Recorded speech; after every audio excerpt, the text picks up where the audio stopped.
Good day, good people. This is part one of my simple renderer series. In this video, I'm going to set up a bare bones node.js server using express.js to serve static HTML and JavaScript files.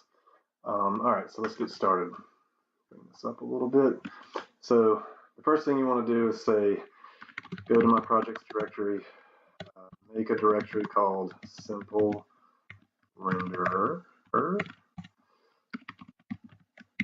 And we're going to use npm init to initialize our project. Now what this is going to do is it's going to create a package JSON file for me that walks me through setting up a description, a simple JS renderer.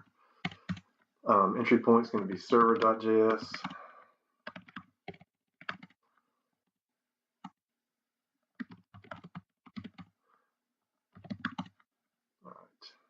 Sorry. Yes, that is okay. Okay, so now we have our project set up. We're going to create a few files, one of which is going to be index.html. We'll create server.js and app.js.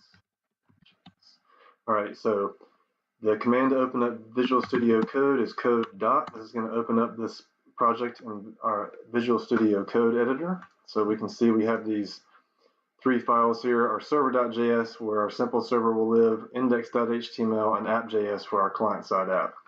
I'm going to open up the integrated terminal. Okay.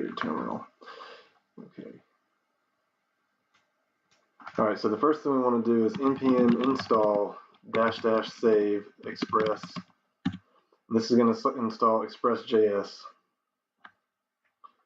Then we'll come over to our server file. Now this is not a Node.js tutorial, so this is going to be the world's simplest Node.js server. So we say express equals require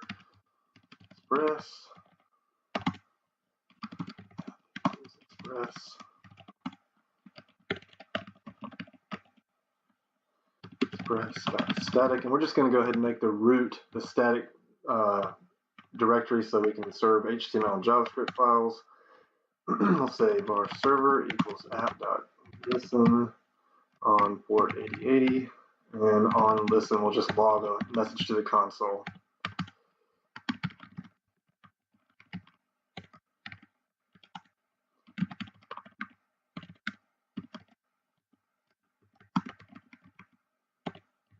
Alright, so that's it. This should be good enough to start our server, so we'll say node server.js app listening. Okay, see you in the next video.